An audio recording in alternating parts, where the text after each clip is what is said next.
a successful YouTube channel contribute to the success of your podcast?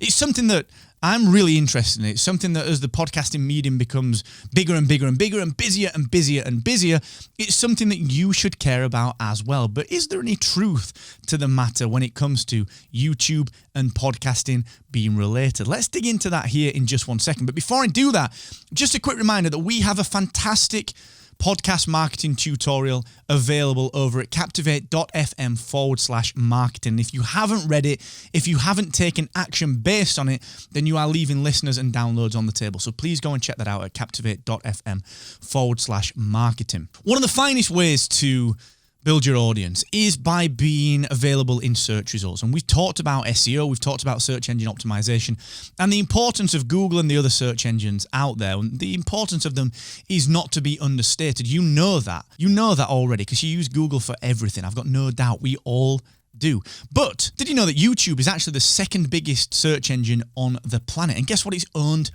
by Google. There are a couple of ways that I want you to start to think about your podcast when it comes to YouTube. First and foremost, of course, it's a search engine. So of course, you should have a presence on there. Heck, we have a presence on there. I repurposed this Podcast Accelerator for YouTube, and obviously it started life as a podcast, but it's also a YouTube video series as well, and we do specific videos for YouTube as well. The reason that we do that is because it is the second largest search engine in the world. What I want you to start thinking about is, well, I know that it's a search engine. Okay, we've understood that. We understand that it's important as a search tool, but maybe there's a little more to it as a podcaster. Now, let me throw this out there. Not all podcast listeners really care about the nuances of podcasting. Now, what I'm talking about here is that even though you and I might be podcast purists, we might want our podcast delivered by RSS in MP3 format. That's all well and good. That's what podcasting is built on. That's not to be taken away. It's an open format and it's fantastic.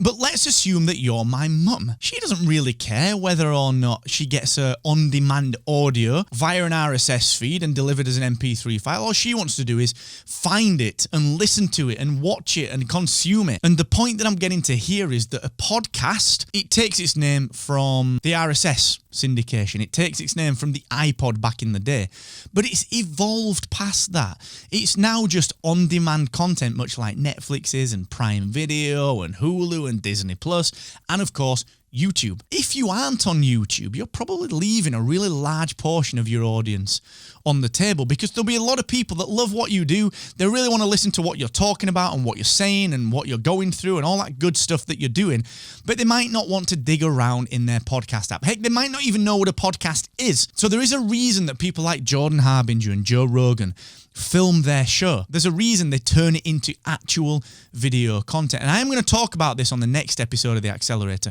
because we do it. There's a reason that this is actually dedicated video for YouTube as well. Okay. So does a successful YouTube channel equate to a successful podcast? Well, it equates to a bigger audience. It equates to more reach. It equates to a place that you can find content much easier. And if you have an audience, that's what sponsors are interested in, all right? They are interested in an audience, and more and more and more and more, they are less interested in that audience coming from one channel. They are looking at an omni-channel approach. So if you have YouTube as part of your mix, that audience can be counted to a degree in your podcast's reach. So yes, if you have a successful YouTube channel, if you have a successful podcast on YouTube, then yes, it will contribute to your podcast's success. Now, it's not as clear-cut as that. So I want you to dig into this channel with me. Dig into this, whether you're listening to this in your podcast app or watching it on YouTube, dig into this subject. We are going to do another couple of videos on this, starting with